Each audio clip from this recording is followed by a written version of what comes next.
Damn, Dalton. Welcome to the Moral Victory Podcast, the intersection of sports and culture. If you're listening to us on or watching us on YouTube, like, comment, subscribe, tell a friend to tell a friend. If you listen on Spotify, rate us 5 stars. Because why the hell not? I'm Ehizoje, everyone's favorite Nigerian, aka the Anointed One.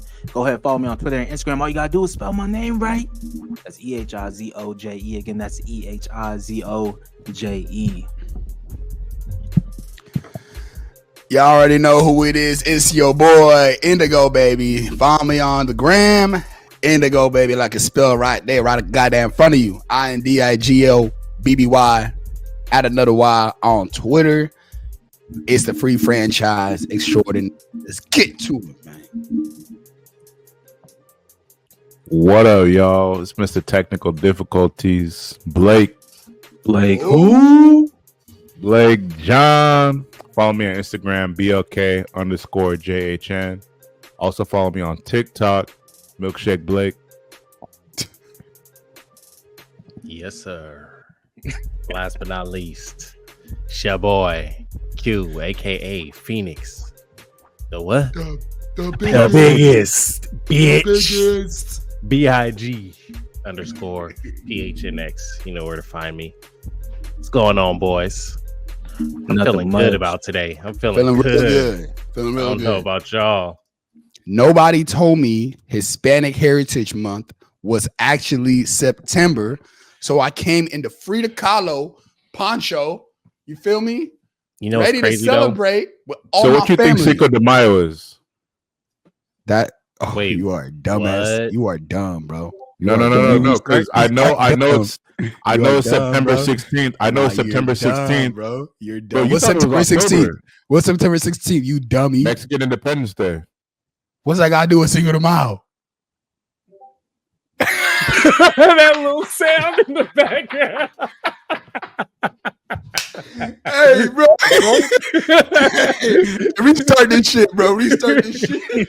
Hey, you know, Eddie, you fouled, bro, because we had a whole episode where I raved No, about you did. I how remember the now. UFC had You're a right, you did. Hispanic card. The fuck You're you right. think? You think these You're white right. people was just celebrating Mexico for no reason? I was like, damn, they love these They must be picking tomatoes at a high level today. Yo, No, I really just thought Cinco de Mayo was the 5th of September, dog. You are Bro, goofy, Cinco de bro. Mayo is literally in the name. Hey, you just Cinco lapped me for 5th of dumbest May. motherfucker on the pod, bro. Oh shit! He Whatever, said, nigga. "What You you don't- think Cinco de Mayo is?" You don't know that Jacksonville's in Florida. Bruh, don't make me pull the tapes. That was crazy. Bro. That was Don't make crazy. me pull the tapes, bro. You The double tapes down. are Still there. ain't pulled the tape, so we gotta get on you, bro. Until you do that, you not Send the absolved. tapes after this. You're Oh, not shit. absolved. Crazy. It is Nigerian Independence Day, by the way. Najo. So shout out to all Hey. the Nigerians out there. We still not free. Oh, Shout out my girl Tim's. Yo, I girl. owe a shot from last week. I'm ignoring what Q just said. So Who's I actually girl? owe 2 shots, so I'm gonna keep. Shout out my girl Tim's. Say And it he don't loud, know man. Thames. And, Say it loud. and he doesn't know Thames. we gonna see pop out of the screen real quick. She don't need no other body. Crazy. Ooh, you Damn. took one for the Nigerians out there? Yay. For all tribes or just for one? Nah, I took that because I owed shots from last week. Oh, he said Yoruba fuck only. Nigerians. Yoruba only. Nah. I'm definitely an Ishin boy, aka also an Aquabom boy. I'm half and half. Yeah, Shout out to the No. smaller tribes, man. Shout out Yoruba. Yoruba only. Bawani. That's not a tribe. What tribe are you Yeah. from, gang? I said Sopranos, Yoruba man. only. From tribe, Yoruba nigga. is not a tribe. from the East Oakland Oh, Acorns wow. tribe. And you said Yoruba is not a tribe? Wait, what's Andy on right now? You don't know where you from? Nigga, what the fuck? I'm a Yoruba tribesman. Wait, what's Andy talking about? Demon time I'm with this- Igbo. I'm Igbo. You're Yoruba. Yeah, that's like me saying, That's a "Hey, tribe. Igbo's not a tribe, bro. Where you from?" Like that. That's Okay, it's like saying you're from LA. Yeah. Like, where Hey, you did that from? nigga just set trip on his tribe? Bruh. It's like saying you from LA. That's Yoruba or Igbo or Hausa. But it's Where like are you from? No, it's like I'm from the West Coast or I'm from the South. That's kind of what it is. No, So you want to say exactly where our parents? My dad's from Delta State, and then my mom's from Kaduna. Like, don't tell the people. I think that's what you said. Nigeria EJ. I thought you said the actual tribes. You said what? I thought you said the actual tribes. Nah, And then Blake said Yoruba. Nah, I said I'm Ishan, and my mom's. Oh, okay. I walked in at the end, so I. yeah. What you Stupid ass nigga, bro. I walked in at the Nigerian end. Independence Day. On Nigerian Independence Day, you got no idea what the hell we talking about. Blake, where in Yoruba are you from? Where from Yoruba are you from? Let the people know. Let the people know. Lagos. I'm from Lagos. I just wanted to make sure. So make sure. Surulere to be exact. They want you to be a lost slave. My dad's out in Lagos right now. Shout out to your dad. Happy late birthday. Yes, sir. May he be safe. Happy late birthday, Indigo. Yes, sir. Come on, man. We turn this up. I'm getting my weekly bets back. Speaking of Africa, you know. With the segues. Come on. That's an amazing segue. That's crazy. Let me work, bro. Let me work. He's working. Speaking of Africa, we lost a legend in the game today. So Dikembe Mutumbo, if you're unaware, drafted in 1991, played all the way through till 2009. That's 18 years. 18 years. That's crazy. 8-time NBA All-Star, All-NBA second team, 2-time All-NBA third team, 4-time NBA Defensive Player of the Year. No. 3-time NBA All-Defensive first team, 3-time NBA All-Defensive, second team NBA All-Rookie, first team. He's a 2-time NBA rebounding leader, 3-time NBA blocks leader, and he has his jersey retired by both the Hawks and the Nuggets. He was 58, and he died of brain cancer. He helped lead what we would like to call the renaissance of basketball out in Africa, along with Hakeem Olajuwon. Now we have Basketball Without Borders, and we have the African League. He represented Congo. So what do you guys have to say about the legend that passed away today, Dikembe Mutombo? Rest in Hey, peace. man. Yeah, those accolades is crazy, honestly. And the crazier part is that he may have exceeded those accolades off the court. So, yeah, may his soul rest in peace, man. Facts. Yeah. He's Always 58 too. 58 is so young. Yeah, It's natty, that's bro. Those are Life is 1700. fragile, man. Life is fragile. Oh, yeah. Seemed like a genuine dude too, so it's kind of sad. It's one of those people that pops up. You didn't even think about. I didn't even know he was suffering from that. But he always seemed like a genuine dude. Always in commercials. You know, tragic. Rest in peace. It's hard to do sections like this because, like, damn, what do you say, man? Like, yeah. Sometimes it's not about saying anything. Sometimes it's just Yeah. about letting people know how great a person was by Yeah. reading off Let like it that. ruminate. yeah. You know, like this was somebody. I'm not sure if he's in the Hall of Fame yet. I don't be keeping up with that stuff, but he probably should be. Yeah. If he's not yet. And they should definitely do a moment of silence or something. I know it'll be what, maybe a month or so. Oh wait, does basketball start this month? No, basketball starts at the end of this week. It always starts around Oh, Halloween. preseason. Yeah, preseason. Oh yeah, when's real good? Yeah. A real game starting like Halloween. 2-3 weeks, but preseason is going to be important. We're going to see a lot of interesting things. We're going to see Cat on the Knicks. We're going to see Bronny probably get some minutes with the Lakers, share a court with his dad. And another thing we're going to see, I'm assuming we're going to get a lot of NBA players hitting after every block, just to Good show, call. just to show respect for Dikembe, bro. Like he really changed the game. It's one of those like we have you have like trash in your hand, you throwing it, Kobe, Mm-hmm. and we have this. That's like the defensive Kobe. Like that's like if you get a block, it's a no. Oh, high key. That's what it is. Shit like that, bro. He iconic. Which is mad disrespectful if you think about it. That's some shit you do to a little kid. Like, no, Yeah. don't do that. He was doing that to grown niggas bigger than us. Man, what you talking about? Yo, they're gonna ruin that shit so fast, though. Oh, He better not touch that. He better not touch that. Yeah, we got one alone, bro. Wemby's gonna. I'm gonna be hyped when Wemby does it. Wemby can touch it. He for sure. Oh wait, that's an inappropriate time. This is a bad time. We should not have had a done this early. My bad. That's on me, y'all. That's on me. We paying respects to a legend. This man. My bad, bro. Again, hyped over Wemby, man. Y'all saw Wemby next to Chris Paul. Oh no, I was gonna say y'all saw Wemby in the seen him press conference. Yeah, no, I heard EJ say something. That's why I paused. EJ was saying something. That's why I paused. But Wemby was in the press conference, right, for media day, and they were like, "Yeah, so what do you expect for season 2? Do you guys have any expectations, or where do you expect to be with this rebuilding team and Chris Paul?" And Wemby's just like, "I don't owe you guys shit." Oh yeah, I didn't watch the video. I saw a quote, and I couldn't tell like if it was sarcastic or. Y'all with me yet? Top 5 right now. We'll get to it. We'll get to it right now. The asshole shit is either going to hit. Don't bury the lead. Don't bury the lead. I mean, we're not really gonna talk about it. Are we not? Nah, top 5 right now? No. Nah. Let's wait. Yeah. Let's wait.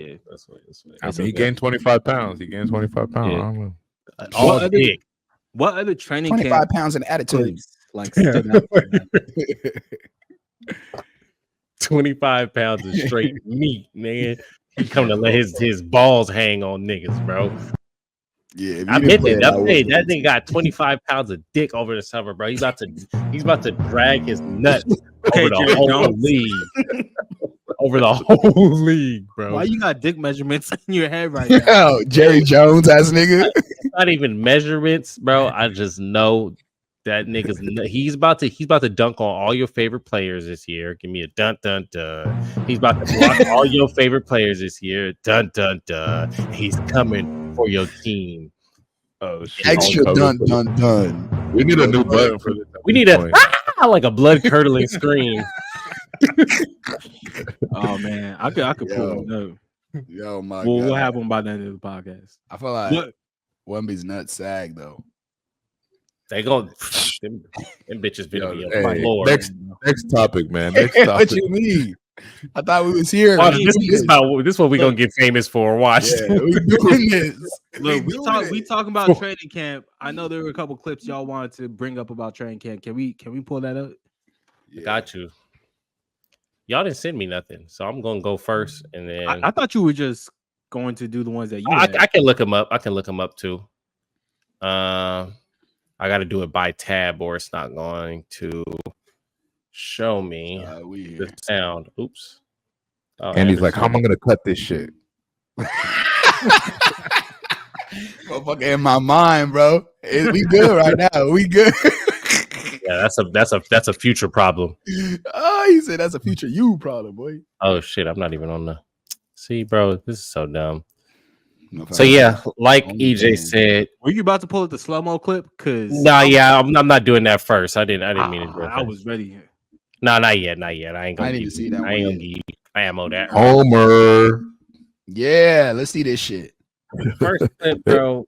Like, this shit extra HD. Should I play all 2 minutes? Like 2 minutes. I'm like seeing this clear of a drain. Let's just hear his initial response.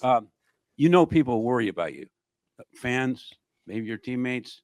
Why they worry about me? I am a successful black man in America doing incredibly well.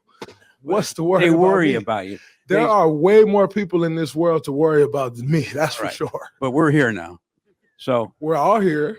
I don't think you should worry about me. Okay, I'm doing pretty well. If you would have told me when I was 13 years old in Saginaw, Michigan, without a pot to piss in, that you'd be sitting here and somebody would say they're worried about you, I would have probably told them they were out of their mind. I'd be sitting here and they'd be worried about me. Well, they're worried from themselves too. They want to know. They don't feed. They know the team needs you. So why are they worried? Because they know the team needs you. But they don't feed them. They don't know if you're going to be here. Doing this. I'm here. I've been here for 13 years now. If you're going to be here every night. Been here pretty much every night for 13 years. Very much so. We all have. Look, Kevon Looney played 82 games 2 years in a row, and everybody was celebrating. We all miss games. I'm always here. And suspensions, the guideline of getting suspended is something that's in place because it's a possibility. So I don't think we need to watch all that. Like, you could tell, especially when you get to the end of that like clip, like he's obviously insecure. Like, no offense to Draymond, but the insecurity is showing that he has been an issue for his team. His availability, him not being there, his actions on the court has led to the Warriors losing games. We saw Steph have like an external reaction to one of the games where he got thrown out of. So, I mean, I understand why you wouldn't want somebody that you don't know personally to let you know, like, hey, I'm worried about you. Because, like, who the fuck are you? But at the same time, you gotta have the self-awareness to be like, hey, the reasons why they're worried about me is because I punched one of my teammates. I put somebody else in a chokehold. I did a spinning back fist on the three-time MVP. Like, yeah, we put in Draymond in the UFC why segment. people are worried, Oh, and it's God. okay for people to be worried about other people's mental health when they see them acting out of the norm. And we should be more accepting and more okay with people showing that empathy for us. But I feel like he's just being insecure in this moment.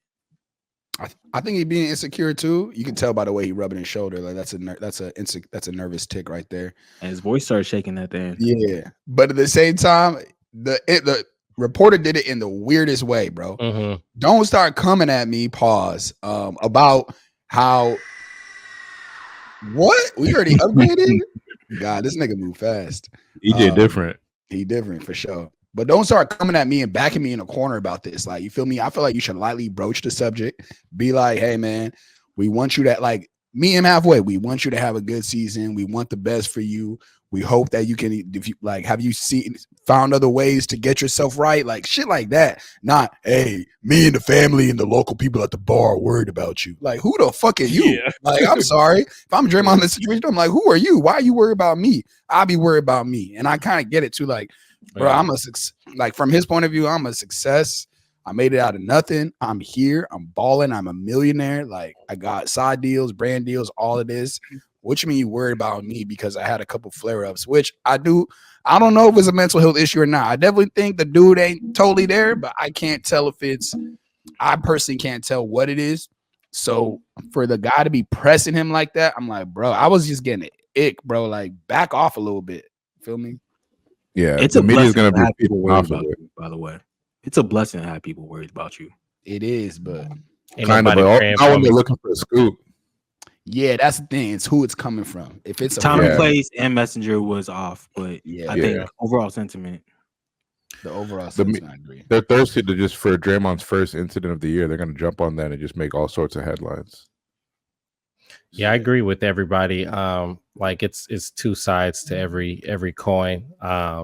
We know Draymond. We know his tendencies. We know his actions. We know his lack of accountability, which is very evident in this clip, because even the way he's answering some of the questions, it's like, okay, everybody's not available at some point.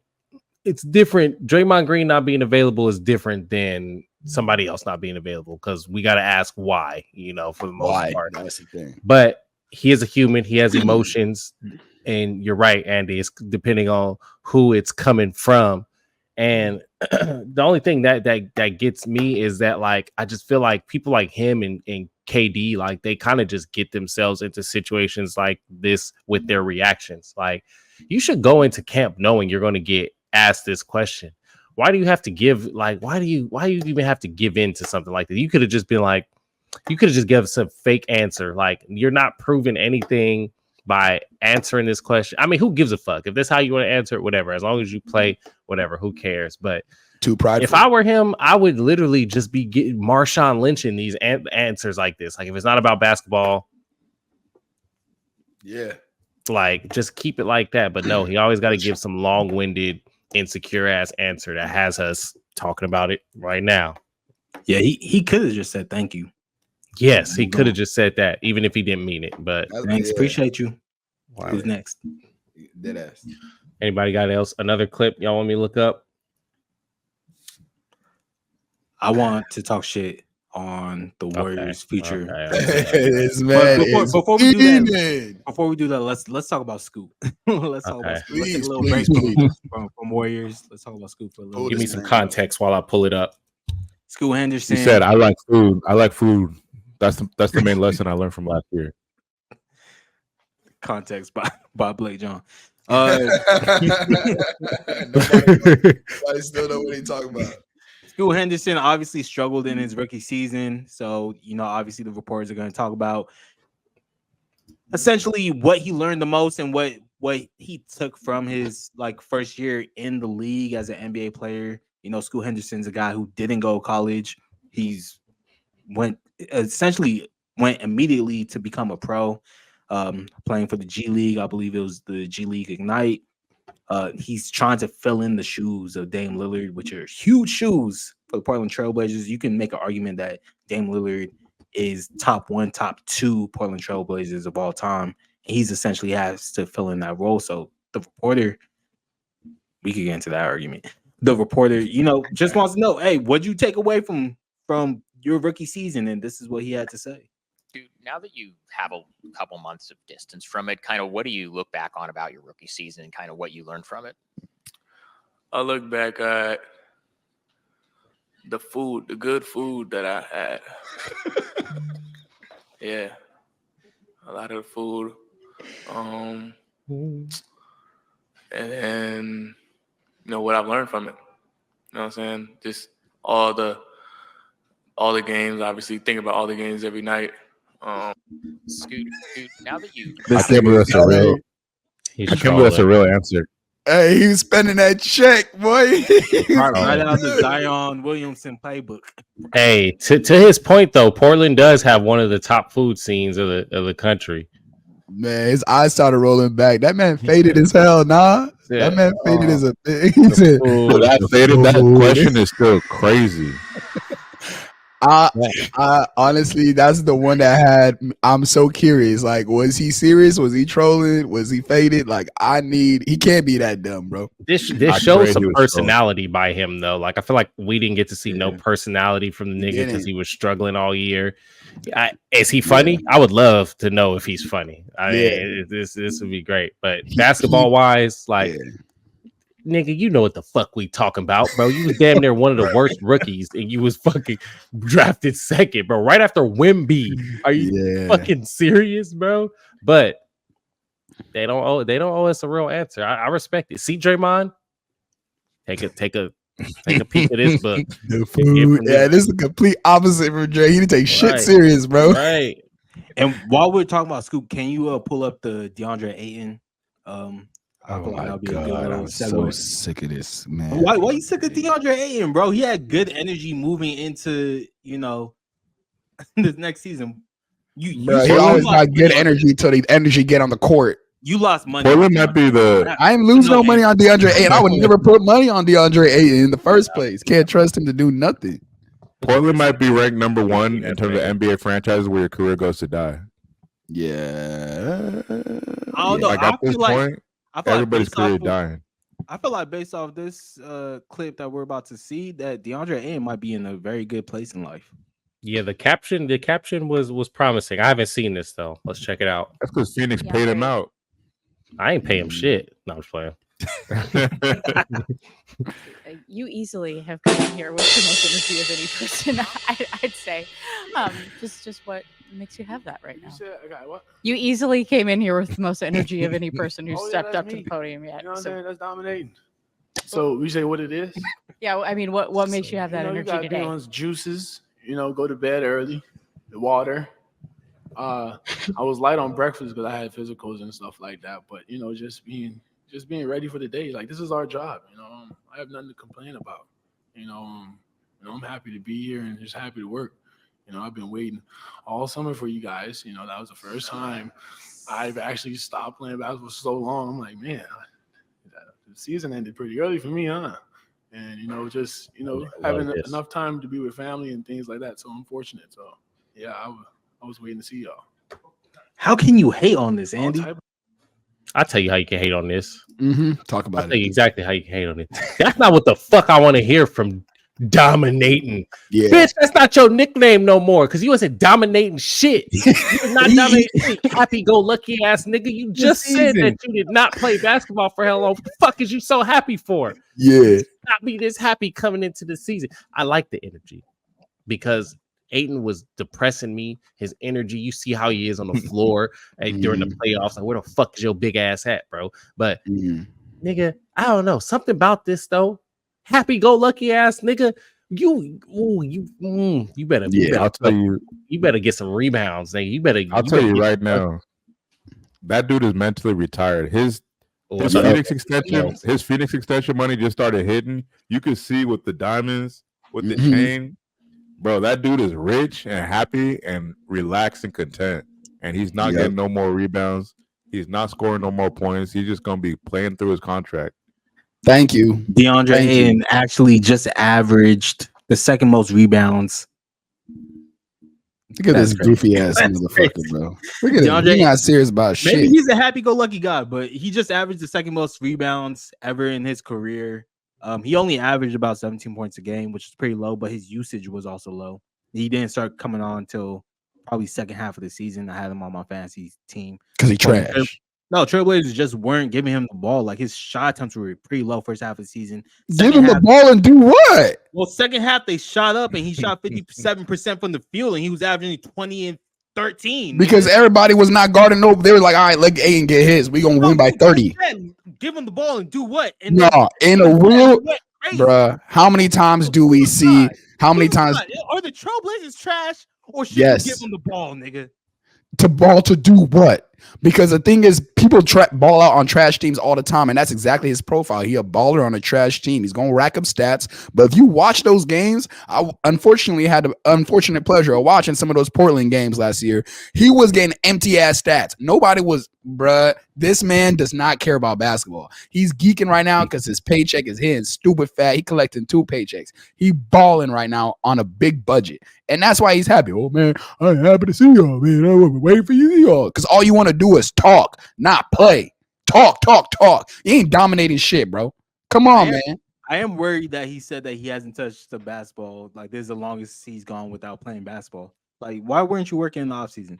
But I do think he's going to have a crazy year. I think they're going to utilize him a lot more. He had a career high in minutes. I think that's going to go up even more. He's a pretty healthy player for the most part, but he had a pretty injury-riddled season last year. 55 games played. Well, 55 games played is his second least amount of games played that he's had in his 6-year career.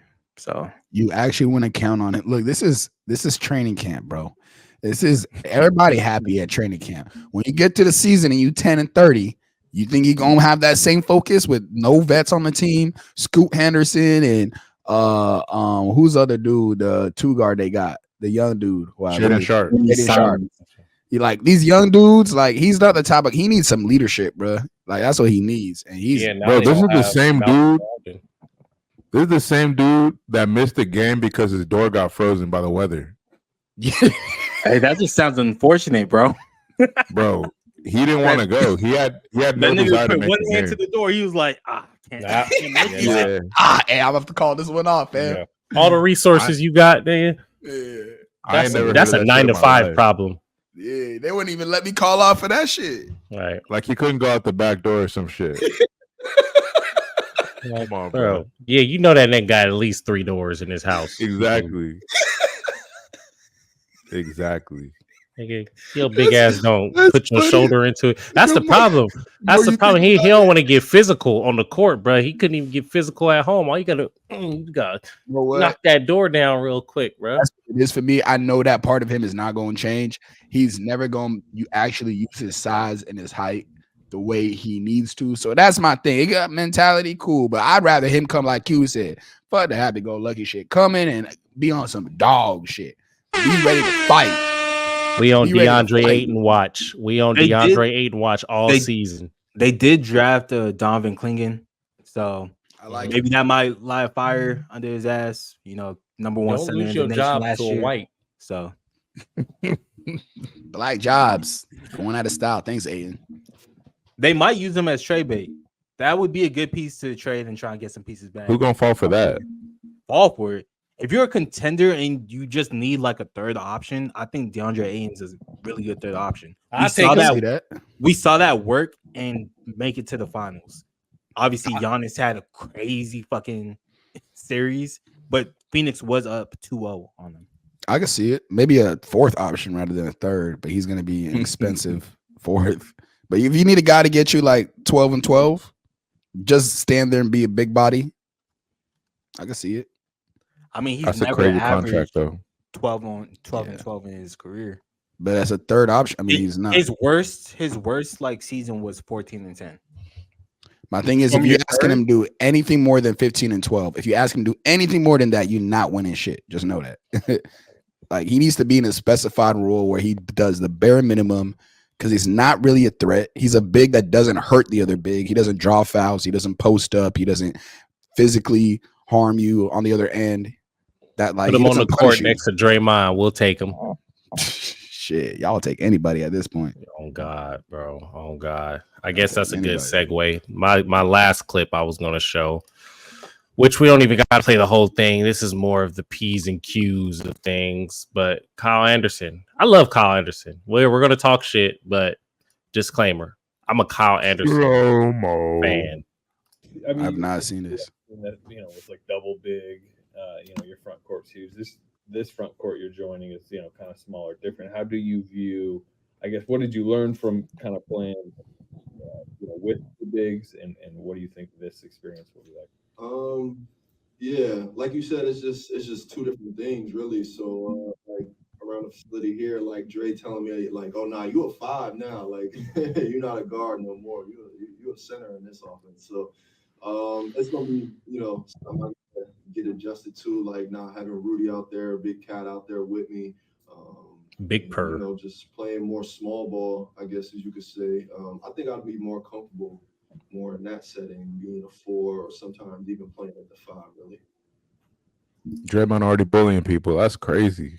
You playing 5, nigga. I ain't playing 5. You playing 5.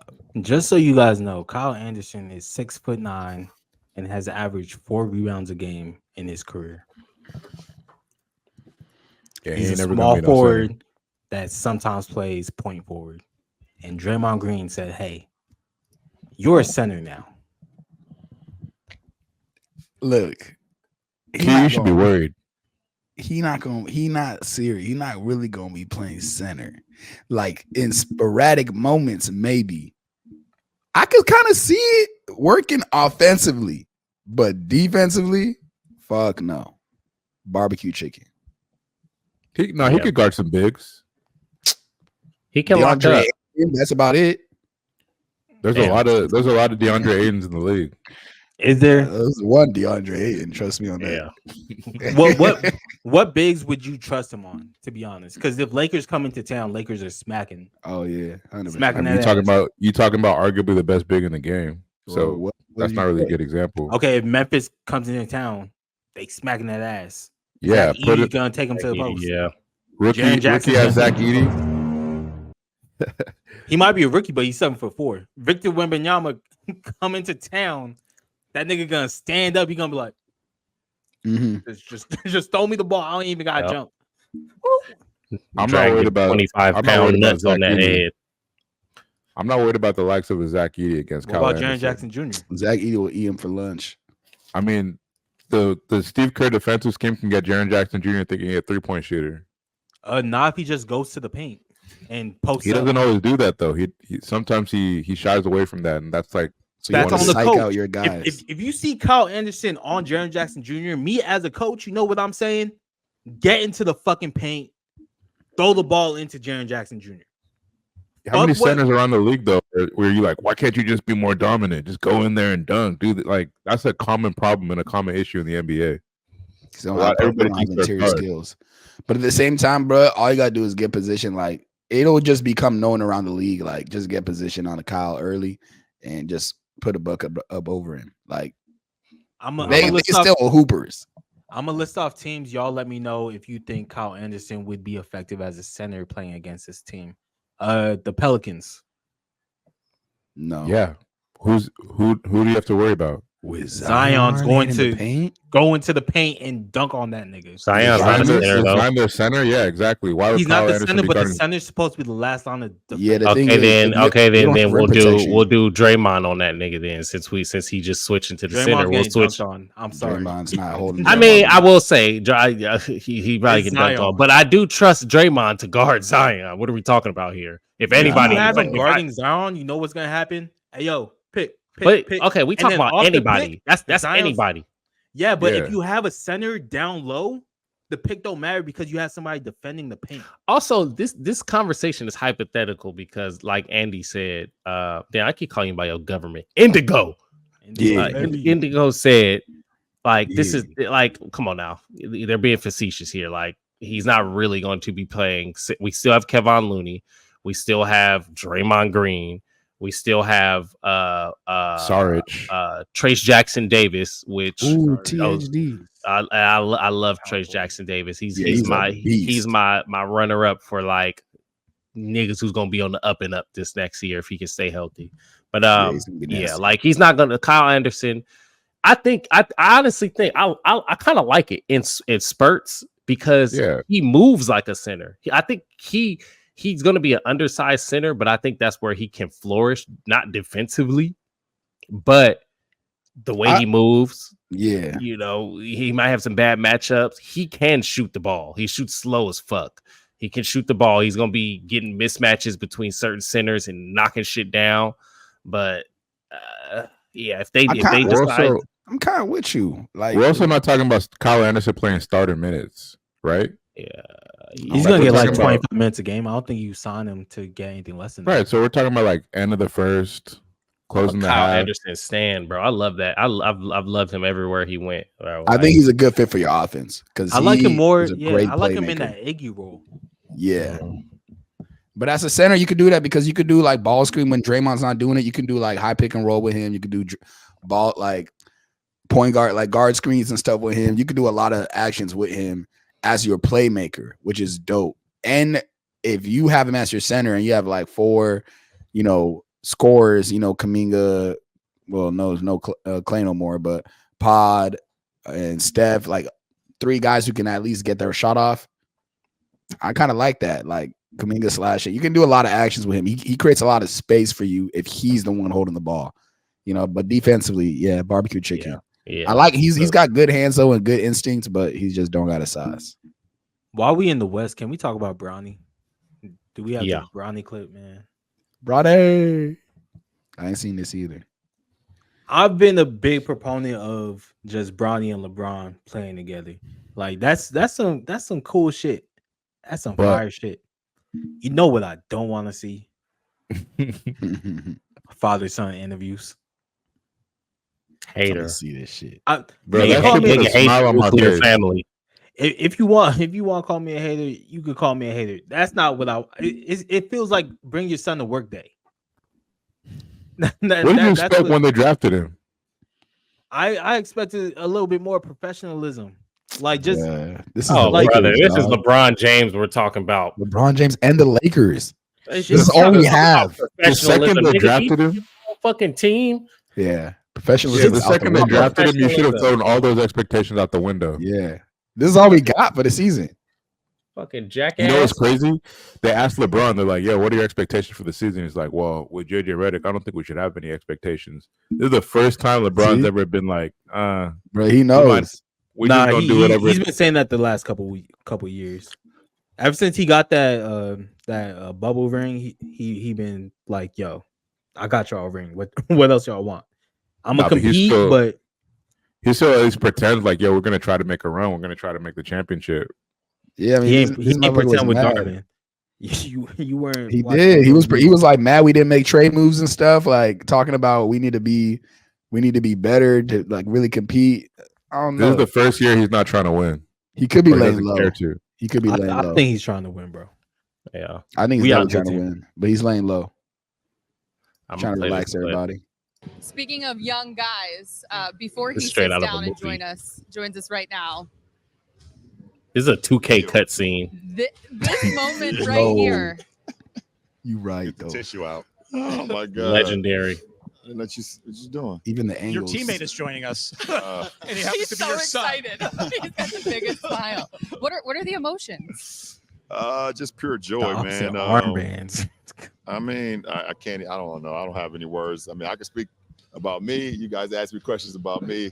When it comes to him, I'm just a loss for words. But just super proud of him to be able to get to this point. And but he's a man. He's a man, and he's ready to go. So whatever questions you got for him, go ahead and let him have it. Bronny James joins us. This is our first time at the desk together. I'm super excited about it.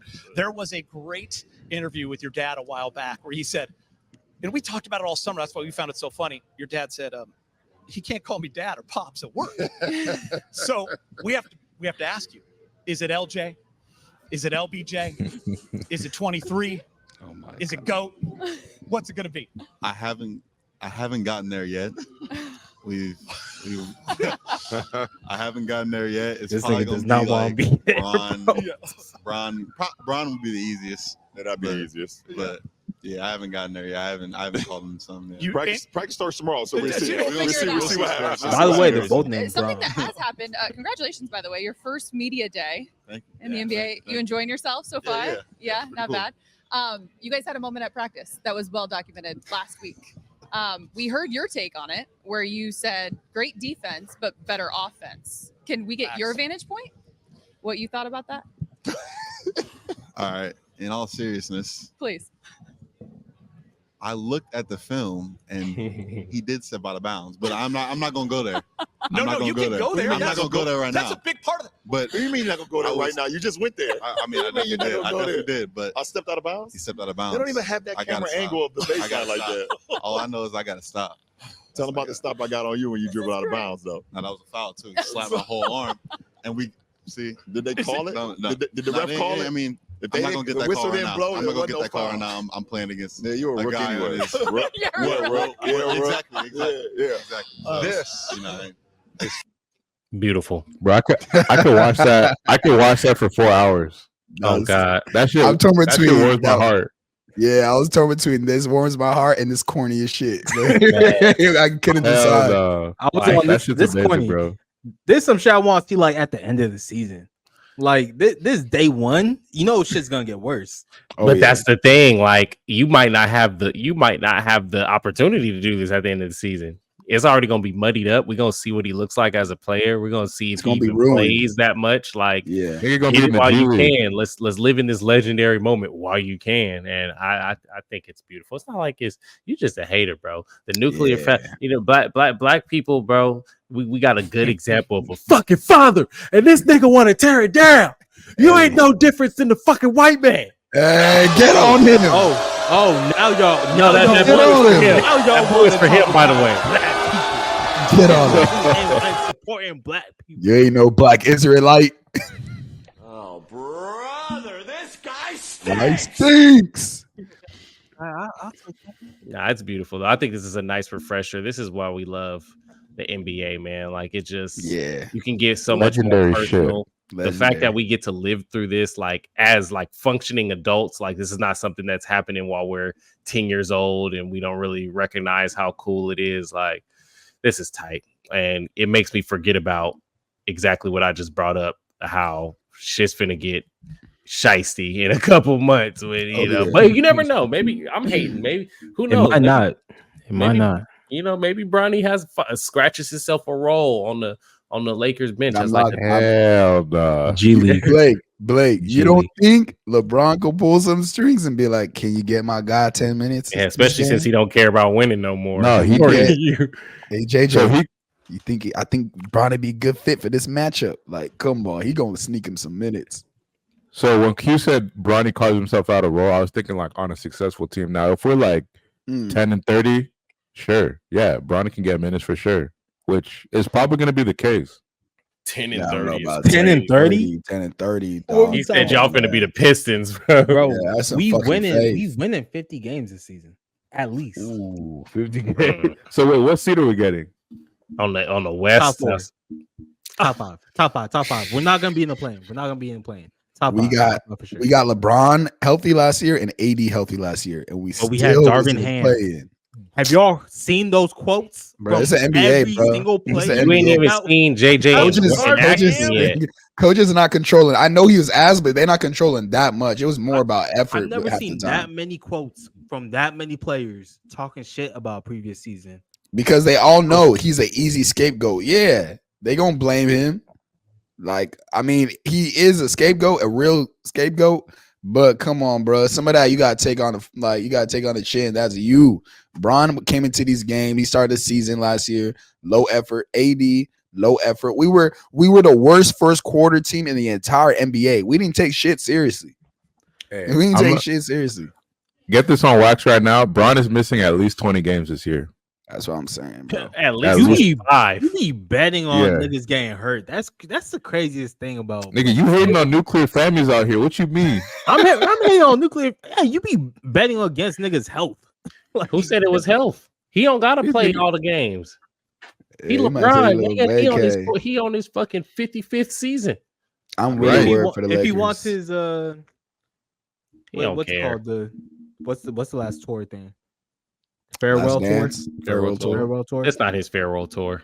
Nah, he got 4. He got 5 more seasons in him, bro. Then the way he going, he might I be got the a best lot player left in in the the game. tank. Lakers won 47 games last year, despite Darvin Ham. I could see them winning an extra 3. So With healthy AD and healthy They Bron. won 47 games last year, ended up in the play-in, and you think they're going to win 3 more games and end up in a 4th seed with a Western Conference that's getting Ja Morant back, that has a newly refreshed Wemby, that has a Nuggets team that's out for blood, upstart Rockets that has as well. the Warriors stuff playing. Y'all missing the playoffs though. I tell you Put that. this on wax. Rockets are gonna be nasty this year. Oh my god, bro! I think so too. I was ready to give up our spot for them before the play-in came in. I thought they had it. The Rockets Jalen Green became a father and just became an MVP candidate overnight. It was crazy. Bro, y'all seen that picture? And it was I'm like not doubts his on 4th Rockets. year, and they showed all 4 years of him showing up to media. That nigga ain't gained No 1 ounce muscle. of muscle. Yeah. Insane, bro. See, that's why I know niggas ain't serious. You ain't getting no muscle, bro. I mean, he don't really need it for his game, but damn. Nah, he ain't serious, bro. All right, let's move on, bro. We I'm 47 Rockets. minutes, 50 minutes on fucking media day, bro. This is Hey, crazy. I told y'all. I dead ass Last told nugget y'all. on media day. You don't got to pull this up, but did you guys see the Ben Simmons talking about? I think people forgot how good I am at basketball. Same shit, different year. When he's healthy, he's good. That's the thing. He just needs. I to will be say healthy. I'm ready to triple down though. I said this last year and I was wrong. I'll No give it way. to you, but Ben Simmons stock, buy it while you're low, because I will tell you this right now, it's all health. At first it was mental, now it's health, and if he's healthy mixed with the fact that he has everybody, like as an athlete, as a competitor, you got everybody talking so crazy about you. This nigga might, if he's healthy, he might do some nasty shit this year, bro. Look, man, But this is just like he has to this prove it. is just like UFC, NFL. No matter how much the stars align, after you miss a certain amount of time, you're not getting it back. Yeah, this dude hasn't been in top. You don't think so? If he gets in defensive player of the year conversations. When was that Eastern Conference Finals? No, he can't. When was that Eastern Conference Finals when they lost to Trae Young? 3 years ago. Was it only 3 years ago? Yeah, it hasn't been that long, bro. Hey, this nigga can still defend though. That's not the issue. The issue is offense, but He can still defend and he can still pass. He was never a shooter. Yeah, and those are things that you don't really lose that. Yeah, and if he gets back to just that, alone, he'll be back to where he was. Plus, Defense is him all trying athleticism. to prove something's offensively. That's not true. If he's healthy, Defense is he can all defend. effort. But is he Defense gonna is all be? effort. Nah. You Ben can't. Simmons is athleticism, bro. His height, No, wingspan, defense. We're talking about physicality. defense. That's Defense what I'm saying. is all Defense. effort. Defense is all effort. And IQ. No matter how hard Trae Young try, he's not gonna be a lockdown defender. Trae Young don't be trying. But no matter how hard he try, he's not gonna be a lockdown defender. Steph try, he's still not a lockdown Kyrie defender. just showed us that it's all effort. When did he show that? When he was guarding In the playoffs. In the playoffs, he became a good defender in the playoffs. I want to say What are we talking about? Drew Holiday tries less on defense than most niggas, and because of his IQ, he can do a lot more with that. I don't think it's all effort. Drew Holiday tries very hard on defense. Look, I feel like Drew, Kyrie- Drew, don't get me wrong. Obviously, we're talking about the best defender in the league right now, defensive guard. I'm not saying he don't try on defense, but like he might make it look easy, but I'm telling you, he makes it look easy because of his IQ, his IQ that he has defensively. That just because puts of his him- attributes. To Andy's point, you trade Trae Young. No matter if he tries as hard as Drew Holiday, he don't have the defensive acumen like him. He don't have the build like him. He can't be a defensive savant unless he spent summers and summers and summers going over things that's going to be a waste of time for him because that's not his bag. Like he said, Steph tries hard on defense. He's a way better defender now than he used to be. Yeah, but he still gets picked on though. Yeah. Like he's a good he can hold his own, but he gets picked on. But we talking The about fact that y'all think the fact that y'all are actually like down to buy his stock right now is crazy. Nah, I try to I'm buy down his to- stock. wait, no. Good, bro. I'll buy Any smart financial person is going to buy something while it's low. Correct. No, sometimes it's just at the bottom. Nah, Y'all ever heard of a penny stock? Bro, how much lower That's can exactly it go? what he is. Especially if he plays. That's exactly what it is. No NBA player is a penny. He's one fucked up year away from not returning to the NBA, bro. Like he is like As long as niggas would have got owe kicked him out money, already. he's gonna get his chance. as long as but when that contract up, vet minutes. be all right. I don't know. I can't trust him. He weird because you have to build a team around him, but you can't build it. He's not good enough to build a team around him. So it's like, where does he fit it into an NBA team? You don't got to Yeah, build. he's such a liability on offense. You do because he can't score, so he needs the ball in his hands. But he's also a big as fuck, so you need shooters around him. Like, but he's not a threat. It's just weird, bro. Defensively, I still think he's gonna be nice, but that's all he got to lay his hat on. I was praying this man could just find not even a jump shot, just a reliable 15 points a game, scoring in the paint, little post game hook shot, something, bro. But damn, bro. All he do is Had it talk. in Philly.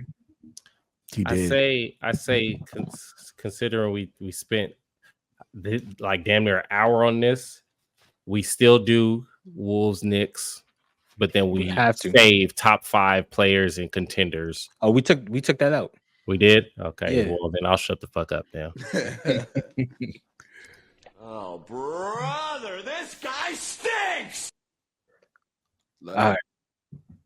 So, one of the major stories, Q called it bar for bar last episode. We couldn't find the clip, but it's there. Y'all just gotta listen to it.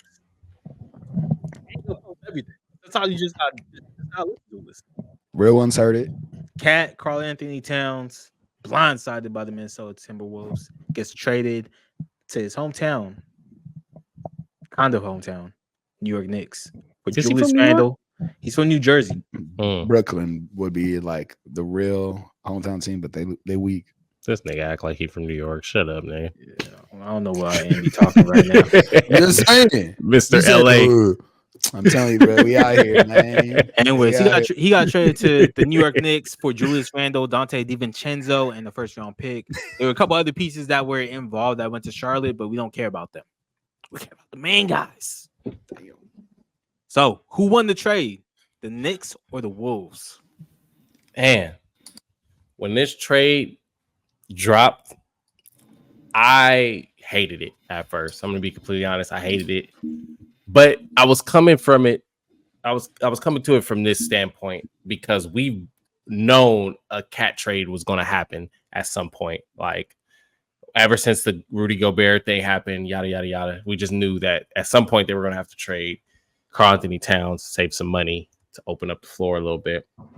And I just expected, with all the names that were being dropped, that we do this sometimes as NBA fans. We expect a superstar for a superstar. I wanted a sexy name, some crazy shit like fucking Trae Young, which would have been stupid, or something just crazy. Originally, yeah. Did I say something crazy besides Trae Young?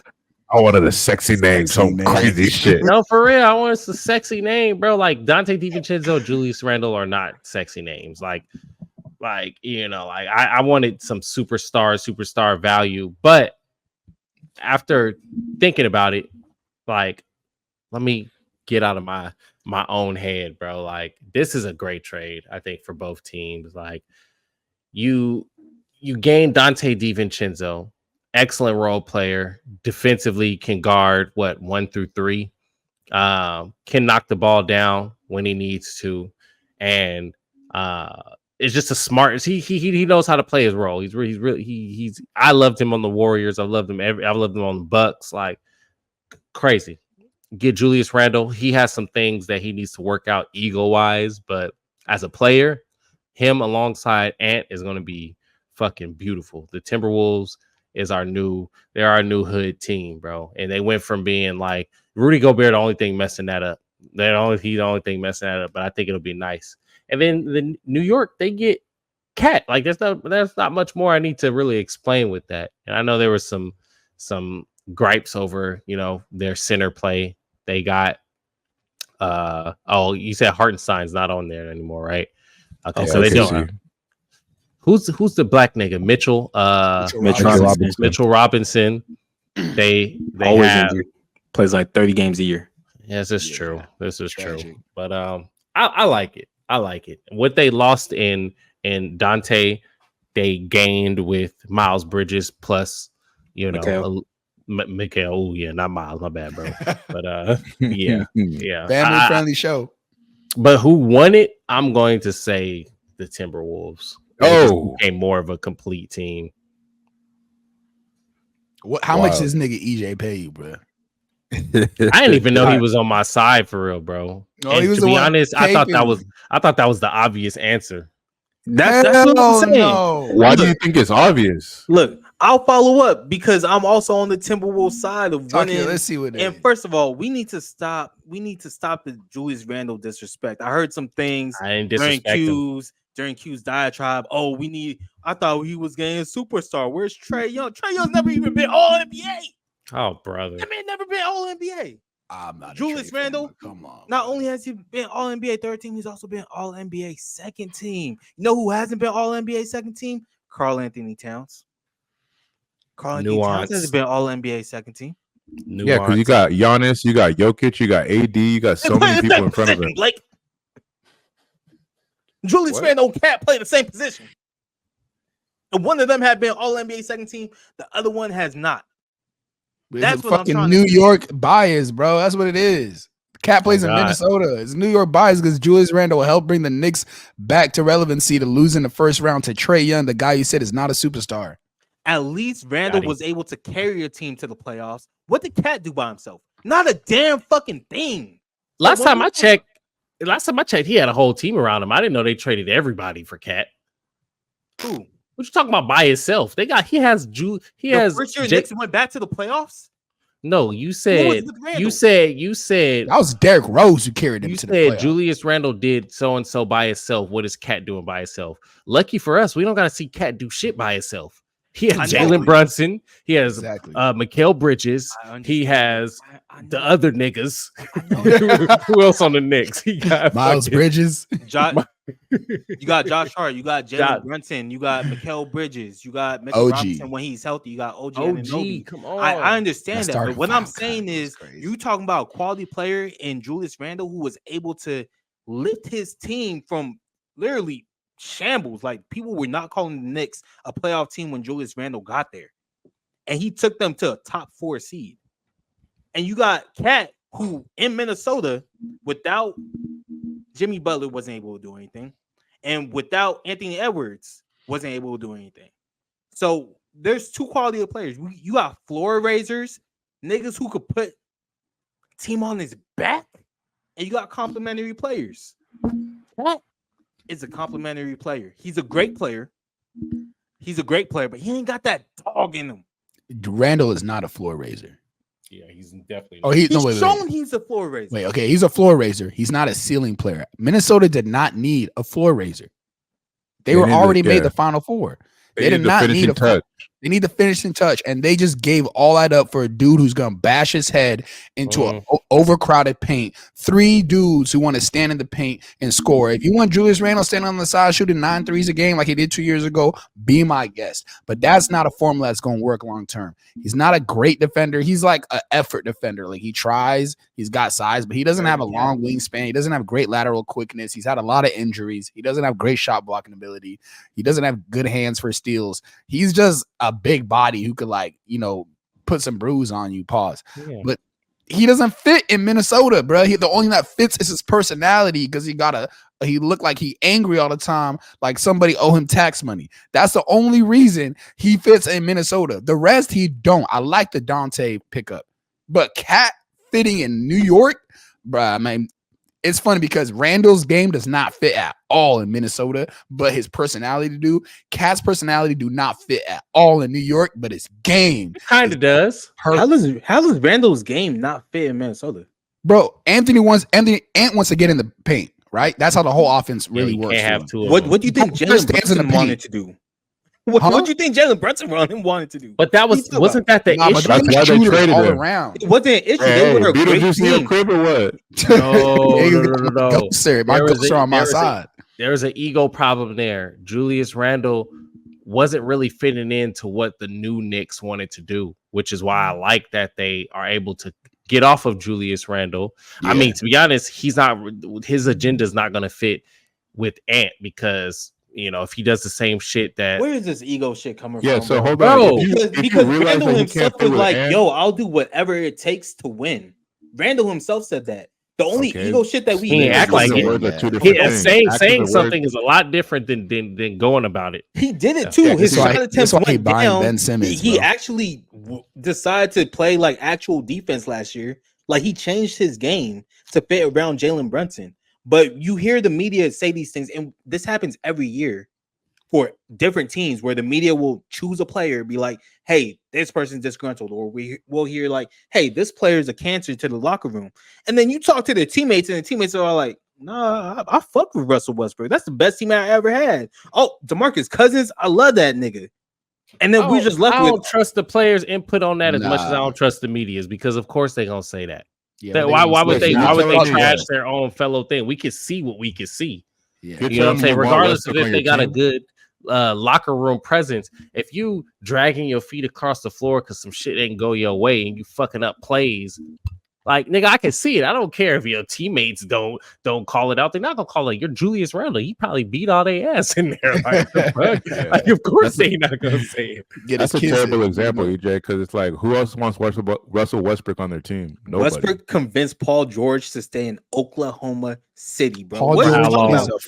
I'll trap Paul George in a goddamn room right now and sell him ice while he live in the Eskimo. Like he is a foldable nigga. Wait, are we gonna let Blake do this? Blake is saying that Russell Westbrook's not a good teammate. I think Russell Westbrook is. He's a good teammate. That's probably a good teammate. The best thing. Yeah, just because the locker room fucks with you doesn't mean you work on the basketball court. He does. We're talking about the basketball court. We're talking about the locker room. He does work on the court. He just why are we talking about the locker room when we're talking because about who Q brought it up, nigga? Are you in this conversation? I think we're moving the goalposts. Q did bring it up, but we got caught on a big ass tangent. Yeah, because I think let's drop the locker room fits. Fuck the locker room fits. What team is winning basketball personnel wise? And I honestly, I don't want to straddle the fence here, but I think both teams win at the end of this. Also, I really want to correct EJ because ESPN has Randall as a power forward and it has Cat as a center, so they are not the same position, which is the disparity in all. So Rudy Gobert was the power forward. Rudy Gobert was the power forward. Hey, EJ. Rudy Gobert was the power forward. EJ, that's why he wasn't listening. He spent 30 minutes looking that up. Common sense would tell you that Rudy Gobert was the center, bro. What are we talking about? No, look, so going back to the main point, if Julius Randle isn't the primary ball handler and doesn't have the ball, he's going to turn into an off-ball player. And do you really want Julius Randle as an off-ball player on your team? Not at all. So just by that alone, I think the Minnesota Timberwolves clearly lost this trade. On the flip side, you got the New York Knicks, who were kind of empty on the offensive standpoint from the center position, and now you're filling that with a top 3 guy in the center position and on the offensive end. Yes, at least a top 3 superstar role playing / center. He's good, bro. All he gotta do is spot up and shoot, create space for Brunson, Mikal, OG. So who all you these taking out guys. the top 3? Jokic, Embiid, or AD? Yeah, but that was top 3. No, hold on. 80 first of all is top 3 because of what he does on both ends. Y'all, you say Jokic. Who else? Look, man. The point is the Knicks clearly won. I'll take Embiid out. I'll take Embiid out. Embiid or AD, who doesn't have an MVP or Defensive Player of the Year, but probably should be in those conversations. It's so crazy you don't have a D-boy, bro. I mean, look, Cat scored 60 points last year. Cat also broke some kind of 3-point shooting record last year. So to pretend like he's not one of the best scoring centers in the league, that's what I'm saying, bro. He's literally one of the best, if not the best, offensive bigs in the league. Soft or not, like he did all that while being soft. Okay, he's soft. Yeah. He still did all that while being soft. What now? And in those first 2 rounds, in those first 2 rounds, his defense underrated. Wow, yeah, that's crazy. That was wilding. Nah, that's wild. That was wilding. That's it based off of who's going to perform better in the playoffs. Who's going to say that again? Might not make the playoffs. Shit, at this rate, I don't know. That's what my point. Do. Yeah, can we judge who won the make playoffs? No. Can we judge? They lost, bro. They are going to be definitely worse lost the than trade last year. I don't know Can why. we judge the trade based off of who performs better in the respective conference? Because the Knicks were already without Cat, they're already an Eastern Conference finalists. No, they. Dante was a big part of that, though, right? No, they lost in the second round because of the injuries, but like realistically, they were going to make the Eastern Conference Finals. And we don't know that. A lot of those games, I don't know if y'all are watching, but a lot of those games Dante that they won was based off of Dante hitting a ridiculous amount of threes because he was left open, but he had the nutsack to drag on them niggas to hit them threes, just like Hart. Well, the only reason Dante was in that position was because Brunson was hobbled. They didn't have Anunoby. Who else was they didn't have Mikal. Like, I mean, obviously that's a trade, but Mikal. Honestly, everybody's forgetting about Mikal too. He shot 37% from 3 last year. I don't know. Mikal Bridges might not be it. Defensively, 37% from 3. That's great. 43% from the field. But that's the number one option. 37% from 3. It's not great. That was on the Nets. On the Nets, he had to score. On the Nets, he had to score. Who's shooting 40% from 3? Steph Curry shot 39% from 3 last year. What are we talking about? 37% is great. D'Angelo Russell shot over 40% from 3 and shot more threes than Mikal Bridges. Also, Mikal Bridges is the number one option. And Dante DiVincenzo also shot more threes per game last year than as the number 3, number 4 option. But he shot more, so the number 1, number 2, number 3 option don't matter. No, it do matter because that means you're getting wide open shots. Mikal is probably taking a lot of his off the dribble. If you watch it, I barely watch the Nets, sadly, but every time I watch it with trash. But when I watch and he would shoot the threes, they would be all off the dribble. Let me find some shit, bro. Let me do. This guy stinks. Bro, he's the number 1 option, and you're talking about him shooting 37% as that's bad. Like he's not. No one's creating for him. Everybody's creating for Dante. Hey, Cat shot 41% from 3. So I mean, like the list goes and that's down the for best shooting big. Above 40% shooters. Jalen Brunson shot 40% from 3. So it's like realistically, if you're shooting under 40%, you're not shooting that well from 3. Show me the list. How long is the list of people that shot 40% from 3? It's 40 people long. 40 people 41. long. 41. You said 37 was great. You said 37 was great. That's the point. 37 is definitely great. What you can't be great if you're not the top 40. Yeah, just look at Mikal Bridges. Where's Mikal Bridges on the list? And if you can find a way to filter out with like 3 threes shot minimum, do that. Because I know there's some niggas on that list that are shooting 0.7 threes a game. I texted outside sources to get a ESPN. To get a tie. Mikal Bridges was number 93 in the league. For what?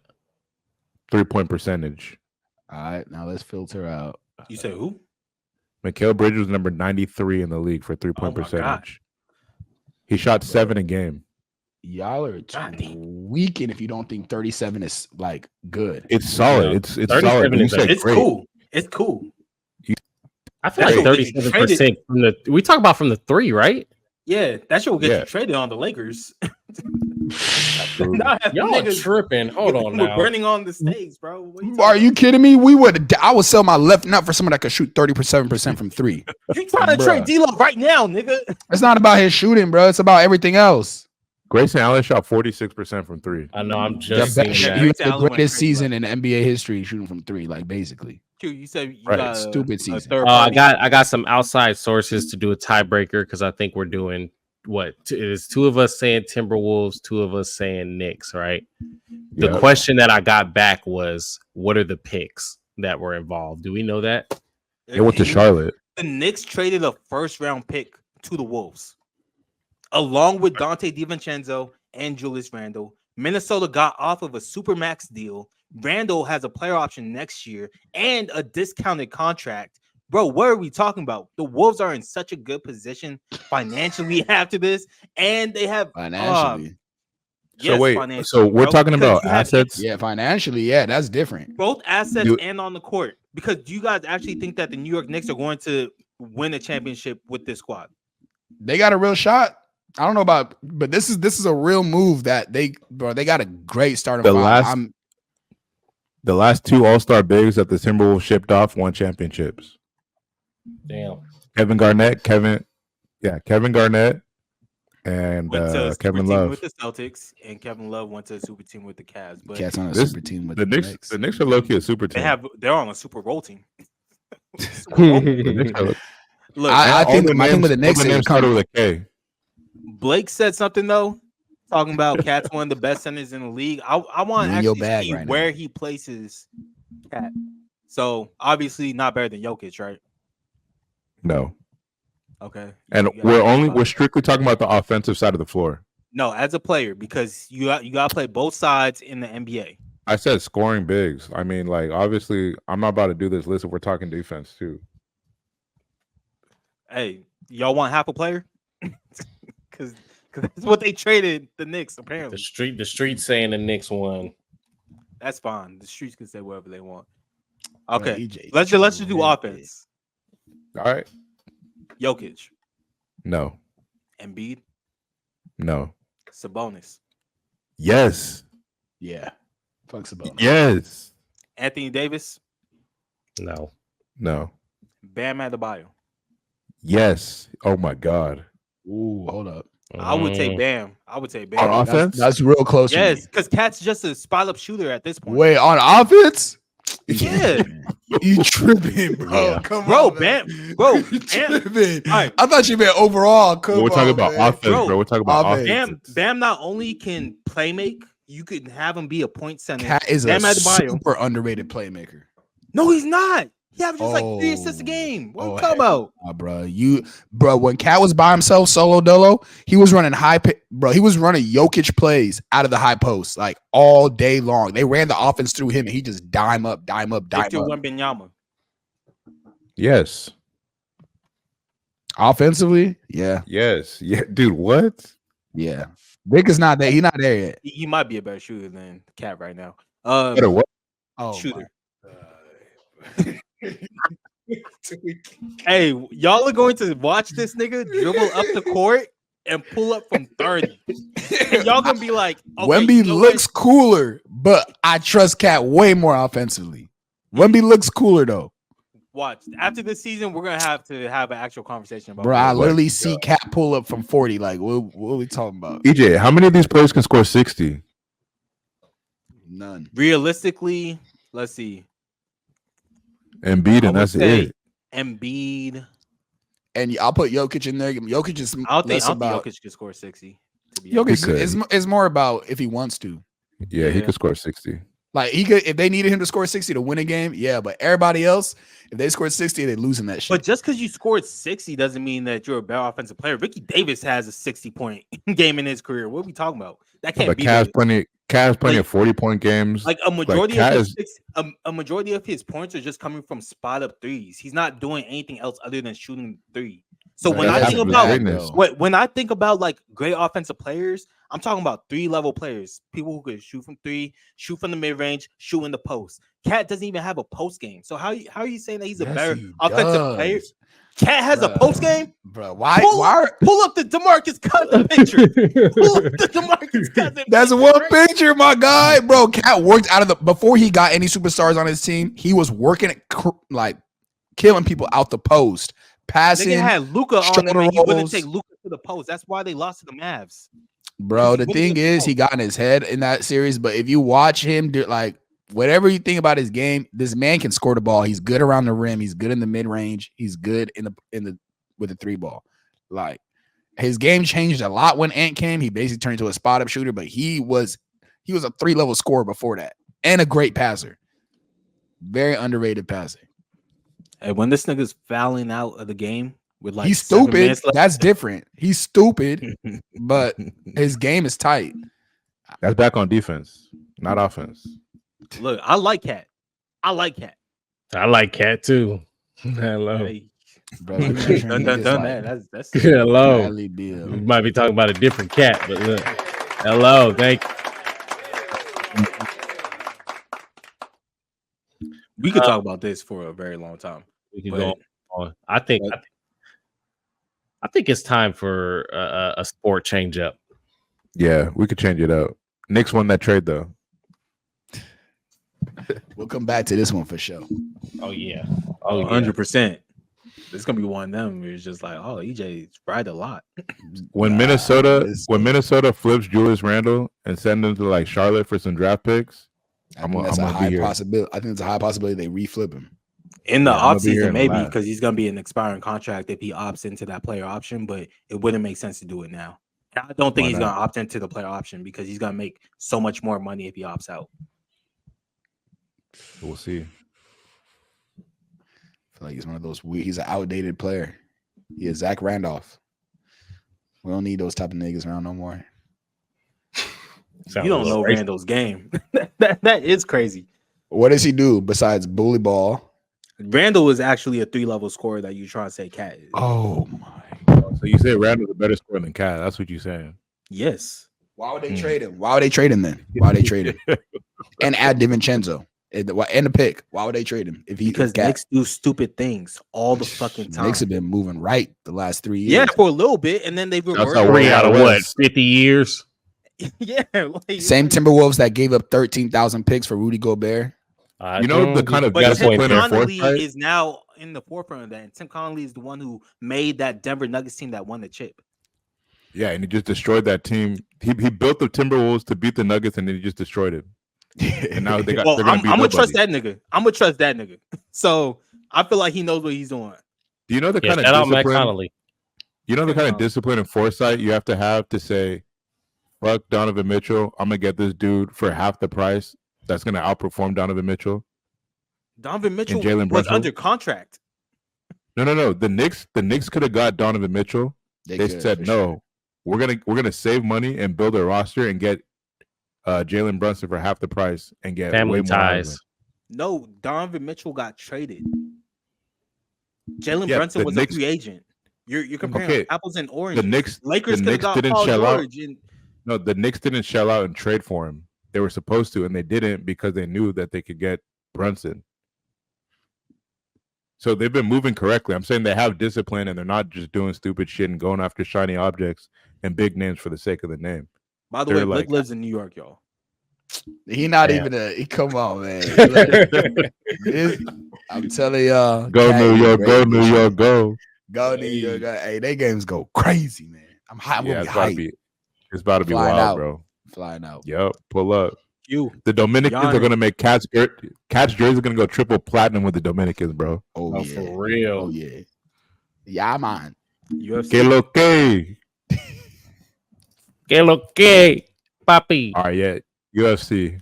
Damn, hour 20 on NBA shit. God, Damn. I told y'all niggas. It's Hey, I'm okay, I'm scared gonna for make these this Saturday quick. pods, bro. I'm scared for these Saturday pods. Are we even gonna do Saturday pods? Let's be honest with Of ourselves. course we are, bro. We might do an occasional one. Like a How are we gonna like talk NBA? We can't do this shit with NFL yeah, on, bro. we can't do this every Tuesday. Ain't no way. We can't do this. Golly, bro. Yeah, man. UFC. Hey, sometimes the UFC has events outside of pay-per-view events, and they'll go to Jacksonville, they'll go to Utah, they'll go to some random country. Sometimes they'll fucking go to the Apex, which don't get me started on that. I can have a whole different rant on that. I like that they can save money on the Apex and that they save the sport during COVID and were able to do it in their own private facility. But I want to hear a crowd. I don't want to hear nobody fighting at the fucking Apex with no crowd, even though it is kind of cool to hear the punches and stuff. But when these niggas go to Paris, croissant, Paris right now, on my soul, is the best MMA crowd of all time. They just got it legalized and sanctioned like a few years ago, and ever since then, every company that goes out there that has something to do with MMA, the events go crazy. That's the only place where you can thrive if you're not the UFC. Shout out to Dikembe. Anytime he fights out there, it's wild. And this last weekend was just a testament to that. The Paris crowd, they are fucking insane. They yell chants, they scream and cuss out anybody. They don't even care if they don't know the nigga. If he got that red, white, and blue flag by his name, they cheering for you. And you know what? Paris, unlike UFC Noche, where the Mexicans went like 1 of 7 fights, they went 7-2. They went 7-2, and it was. I didn't get to see all the fights. I'm gonna just call out a couple ones that are pretty important, so that we can save a little bit of time here. What the fuck did Dana White find 9 French fighters? Oh, it's a lot of French fighters. It's a lot of French fighters that you might not have known were French, but they'll claim France. Like if Ngannou was still in the UFC, he would have been on this card because he I see what you're saying. He claims Cameroon, but he fights out of Paris. You know what I'm saying? Got you. They're a big, and to my point, they're a big MMA country. They are a big fighting country. Aline Perez versus, I'm not even gonna say that name. I don't even know this girl, but I'm assuming Zelensikova. Look, that's pretty good. To be honest, I think that's right. Her motherfucking ass. Jumped and pounced on that. And what she do after? Y'all got it. What she do? Emphasis on the ass. Twerk that thing. She twerked that thing. It's time on for her. the twerkulator. It's time for the twerkulator. It's time for the twerkulator. It's time for the twerkulator. Hey. Hey, she was shaking that thing though. She was shaking that thing. And she got a little thing to be shook. You know, she's people were talking about her before because she's the one MMA. She might be the first MMA fighter who was doing OnlyFans before she got on the UFC roster. But I did some investigation too for the pod. What did the results say? Pretty mid, but that ass is legit. But the rest, very disappointing. Stick to MMA. All right, Perez. Imagine how weak your shit gotta be to be like, you know what, fuck, I'm gonna get my face smashed. No, for real. Well, she bro. was already getting her face smashed before that. Hello. Sides of the same coin. Stick to the script. But yeah, it was a great fight. She got her pretty early, round 1, about 3 minutes in. Then twerked on her head. I mean, she said that apparently the girl was talking shit about her. So, you know, if that's the case, then do what you got to do. I got a bad taste with her name in my mouth because of, you know, her spat that she had with Tracy Cortez. Your wife, y'all who know Tracy Cortez. That's the MMA bae. She used to be. For those who don't know, that her and Brian Ortega used to be a big thing, and then something happened. I don't know. Tracy Cortez nights. Tracy Cortez had to chop her hair off to make weight, and Aline Perez was making fun of her, talking about, "Oh, you're not professional. They called you to do this, and you had to do that." Fast forward a couple months, the bitch didn't even make weight for this fight. She didn't even make weight for this fight twice. Sure. She tried to twice. She didn't even make weight for this fight. So that's a crazy hypocritical statement. And they were kind of jawing back and forth. I want to see that next. I want to see Tracy Cortez go down to bantamweight and see what happens. But I honestly think Aline Perez would win that. But it was a good fight nonetheless. We'll skip up to the main card.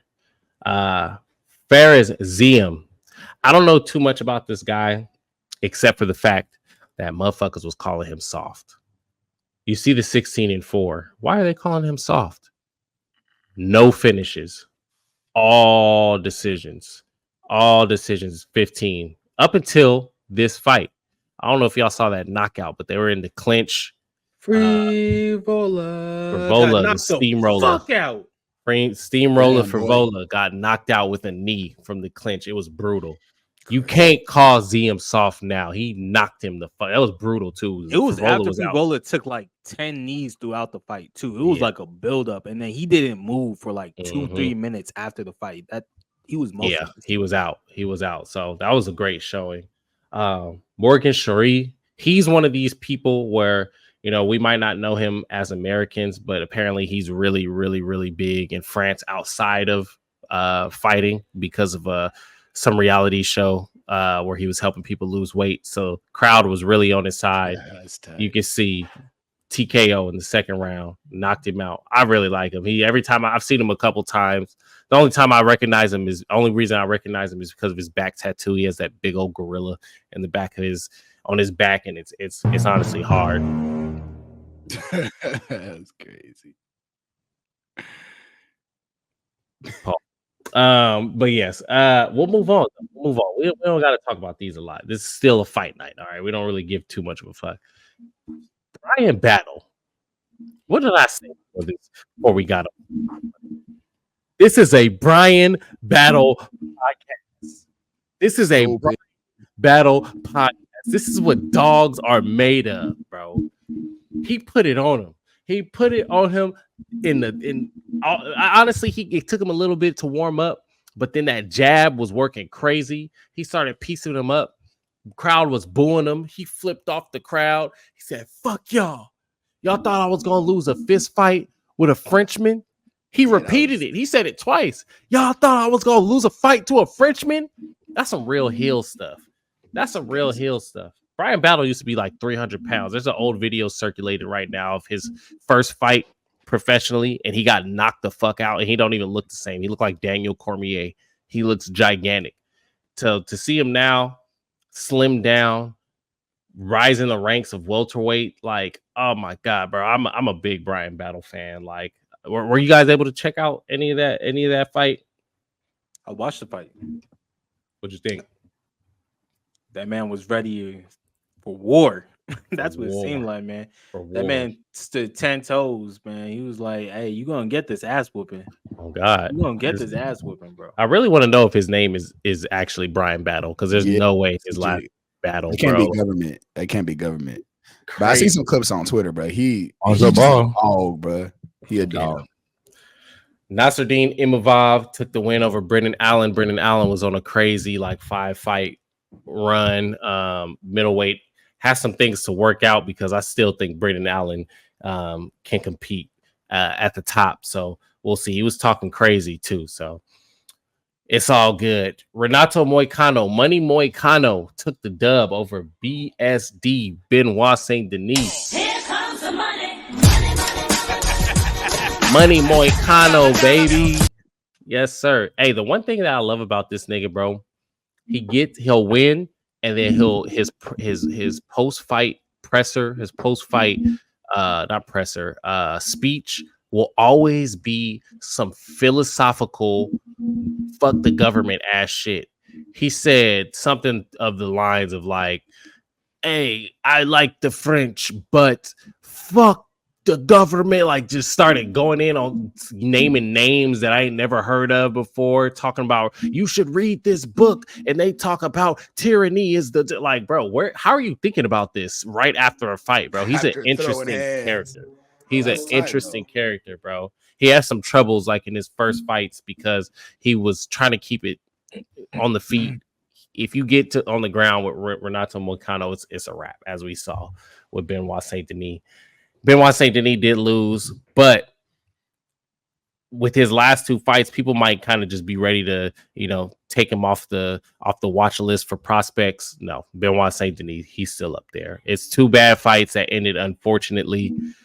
I still have some belief that Benoit Saint Denis is going to be on a championship run within the next 2-3 years. We'll see him. We'll see him. But that's all I got to say for Paris. They showed out. They need to go to Paris 2-3 times a year at least. But yeah. Before I move on, any other comments on Paris?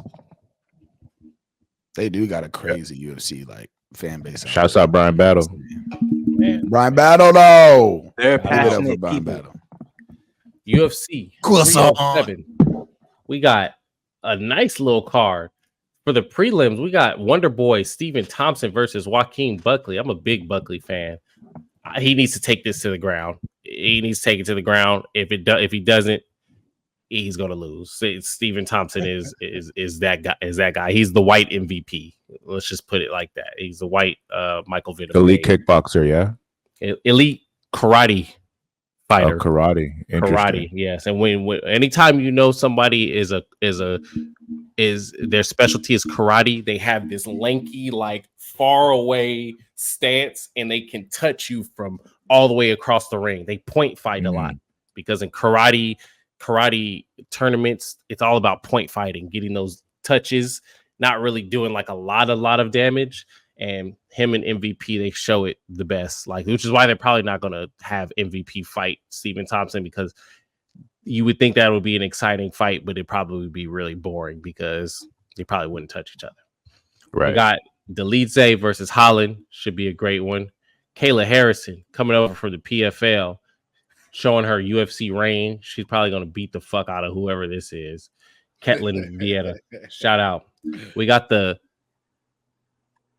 GOAT, one of the GOATs, Jose Aldo versus Bro, 40 total fights is crazy. I don't know if I've ever seen a number that high. Bro, yeah. I'm surprised he's still fighting. I thought he retired. He must have came out of retirement. Damn. So this one is the one you gotta watch with your hands over your eyes. I hate fights like this because I hate seeing greats go out sad. We got another great, Juliana Pena versus Raquel Pennington. I don't even know who's gonna win this. This is gonna be a great fight. If I had to choose, I'm gonna go Pena, but Pennington is obviously the one on top right now. She's a champion. And then what we all here for, Alex Poatan Pereira versus Khalil Roundtree, who some say don't even deserve this fight. I'm gonna keep it real with you right now. Obviously, I'm gonna favor Pereira, but the fact that I know neither of these two are going to take this to the ground, and this is going to be a heavily all kickboxing match, heavy striking match, it's anybody's game. It's anybody's game. Okay. Because if Roundtree, like all it takes is a couple good jabs, a good hook here and there, a couple leg kicks. Like Alex can't really do the whole leg thing that he usually does on people with Roundtree, because with his Muay Thai fighting, he keeps that lead leg up and loose, and he's gonna check all those kicks. So he's not gonna be able to take out his feet. So it's gonna be really interesting. And to be honest, well, y'all see it in my weekly bets, but I would take the dog in this one if you wanna, try to get some good money off this. So I'm not pulling up those odds real quick. Say again. Yeah, you mind pulling up those odds real quick?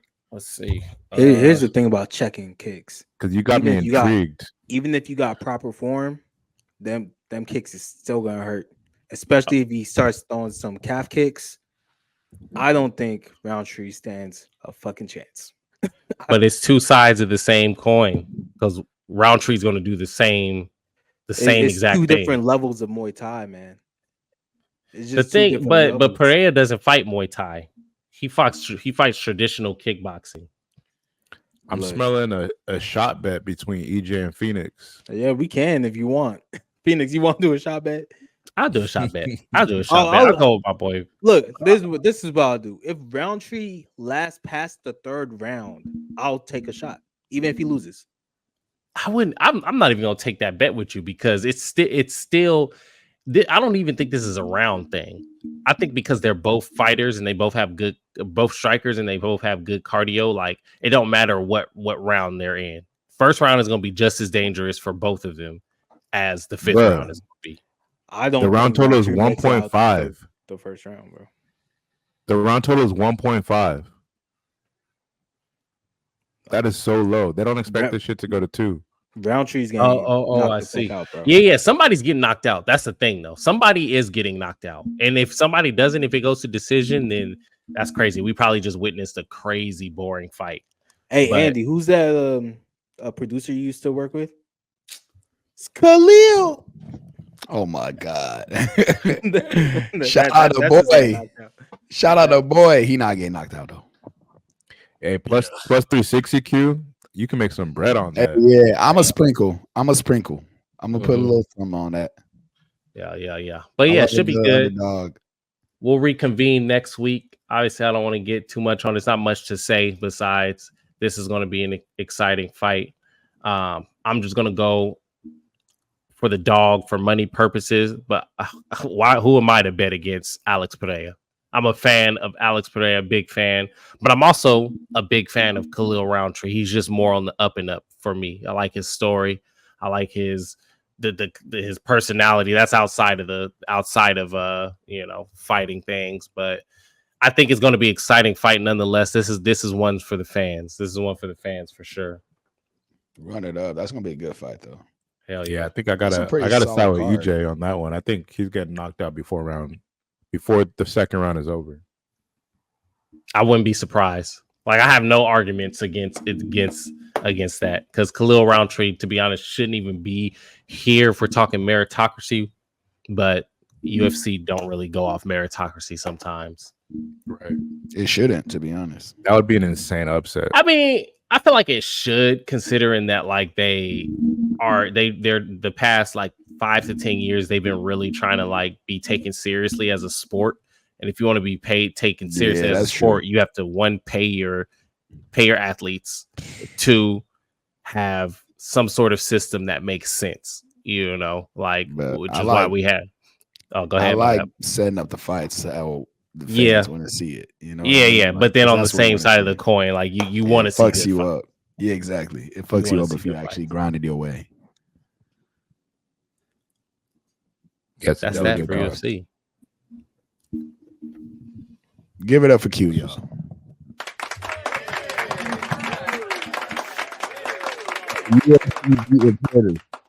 Reporting live.